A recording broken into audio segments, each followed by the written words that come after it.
Hello everybody! It's Friday again, so it's time for another fandom species video. I chose this one next because I was able to get into contact with the species creator, Mr. Tallycat, and as usual, here's the quote.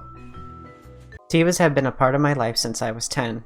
I was photoshopping my favorite animals together in MS Paint out of boredom in my family's computer office, and I never would have guessed my creation would become the amazing community they are today. These fluffy little marsupials have taken over my life as over 1,000 people have joined in making them, and I couldn't be more grateful. I've met so many amazing people through this, and it's been such a personal expression of art nothing else could really replicate. Tiba are an open species made by Mr. Tallycat on Twitter, and they're a visually interesting species that looks like a large horned cat. The lore is actually pretty deep, despite being just 4 pages long. They even have their own alphabet, holidays, and iconography. They're much like wicker beasts too, but only in the sense that the community is managed and is pretty tight-knit with a Discord group and an Instagram. The origin of Tibas. Many legends have been passed down through the generation of Tibas. However, this one is known by all who choose to listen, and it starts with a moonlit night. The elders say that one night, as the moon rose over a star-filled valley, it was larger and brighter than usual. The peculiar part was that some say the moon was so full it began to drip. One drop of moonlight landed in a meadow, and as it touched its surface, it began to spin into a new form, one with a powerful mane and plumed tail, covered paw to paw with sleek white fur, but it was branded with a black moon upon its head. It blinked open 2 dark eyes with large white pupils, perfectly resembling a moonlit night. This Tiba had life. However, he found himself alone, so he touched his nose to the flower and transferred a piece of his life into it, creating another Tiba. And so he did on and on until there was a meadow full of lively Tiba. However, as he touched the last flower, he transferred the last piece of himself into it and faded back into the moonlight. To this day, the Tiba Pumbles still praise the moon and that first Tiba for bringing them to be. Tiba are little party animals and typically celebrate 4 holidays: Nimakom, Vex Siom, Alruthara, and Kalyan. Their first celebration of the year is around the first new moon and is called Nimakom, and it means lonely night. This holiday is celebrated with a fast and spending the night alone in the dark.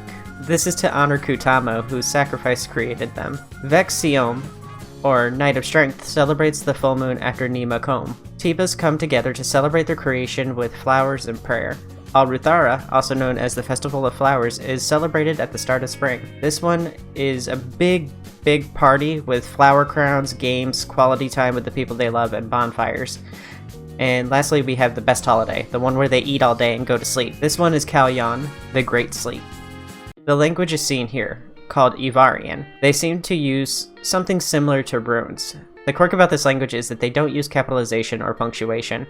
Sentences are separated by writing on a new line, but they've been known to incorporate punctuation for people who are new to the language. There are some bigger symbols that encompass concepts and are used in design, culture, and celebration. Some interesting ones of note are mind and body, their reflections, suggesting they view them as one shared concept. Gift of the moon and life are spirals. This is likely because the gift of the moon was life. The symbol for moon and love are both crescents. Love is the moon inverted with a smaller moon inside as if the 2 moons are embracing, and the inversion of the moon suggests that these 2 are both children of the moon. Energy is also a series of moons. The sun symbol shows the moon inside of it, noting how the 2 are a pair, and the eclipse does the same but inverts the moon. This symbol also means both sun and moon. The description of the symbolism is just what I'm noticing. It's my own words from the viewpoint of an outsider. Now onto the main part. What are Tiba?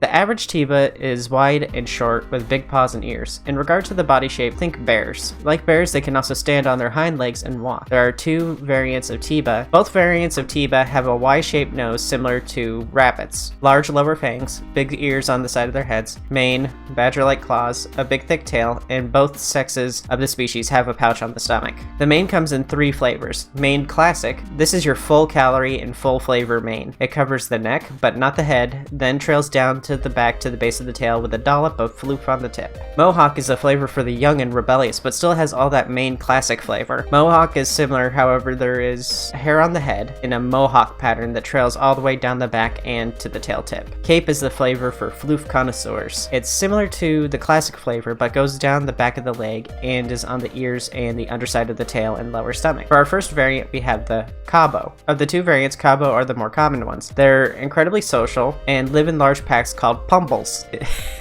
So if a pack of Cabo trip, that means that Pumble is taking a tumble. Cabo are distinct from the second variant, Mazai, in that they have horns, taller builds, bigger teeth, and larger ears with tufts. Cabo are also venomous. They fire or inject this venom from their large lower teeth. It's non-lethal to humans. It is, however, very irritating and frustrating. If that Vernid was still in my ship tearing it up, I'd consider getting a Cabo to try and take them out, but last week's Vernid I lured out with a Walmart rotisserie chicken, so we're good. Had to throw out the couch though. Turns out you really can't get acid out of things. Mazai are adorable. They look like lions, but if they were munchkin cats. Look at their just dopey little legs. Anyway, Mazai are smaller and live solitary lives, only bonding with one other Tiba. Mazai are most recognizable by how they look like babies. Like munchkin cats, their legs are stubby and their stomach hangs low to the ground because of this. Mazai may not have venom, but they're not defenseless. They have adapted to grow multiple spikes across their body rather than the large horns of the Cabo. Here we can see their height in respect to humans. The shortest Cabo stands at about chest height like bears, but can be as big as you can see them from a mile away and should start running in the opposite direction now. Oh god, it's coming! Run! Mazai are most commonly up to the waist, but can be as small as ankle biter dogs and as tall as up to your elbows.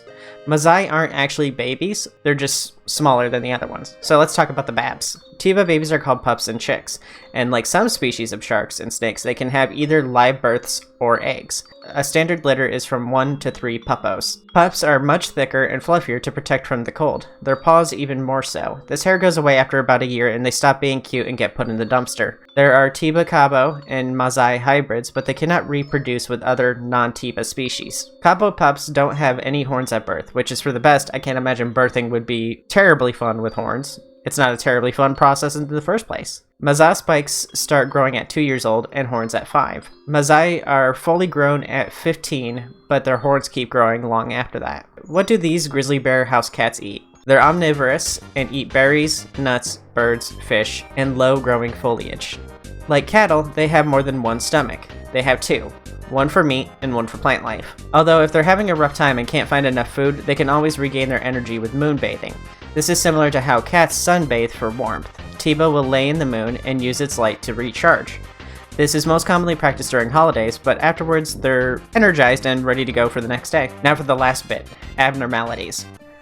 There are many kinds of abnormalities found in wildlife that are also found in Tibas, such as chimerism, albinism, melanism, extra or fewer limbs, and stuff like that. But there are some that are unique to the Tiba. Some may grow feathers, but never more than 1/4 of their body would be feathered, and they can't grow wings. Sometimes their tails may not fully grow, and end up significantly shorter than the average Tiba. A big tuft would still grow at the end of this not fully grown tail, and the resulting Tiba would have more of a cotton-like rabbit tail. Tibas can have height abnormalities as well, such as being significantly taller, called Goliath mutation, and shorter ones called the teacup mutation. Only Mazais will be teacups, and only Cabo can be Goliaths. Some may experience enlarged lower teeth resulting in massive canines. This mutation, called sabers, do not occur in Mazai. Lastly, lop. This is when the ears and lips droop, making them look like a Saint Bernard, and this results in some funny-looking drooly Tiba. That's it for the Tiba. They're a completely open species, and you can even make adopts and charge for them.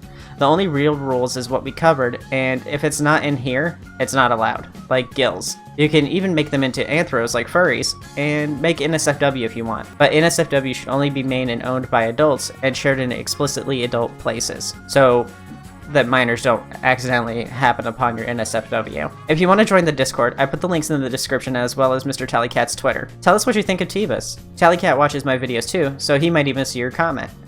That'll be it for this one. If you want to help this channel grow, the best way is by telling YouTube that you like my videos. So make sure to watch them all the way through, leave a like, comment, and subscribe, so YouTube shares my videos with more people. If you want to support me in monetary ways, we have patrons like Kiro to thank for that, and you can buy merch like stickers and shirts from my Redbubble or Stream store. I'll see you all in the next video, or in my streams on twitch.tv/SeraProto. And with that, bye!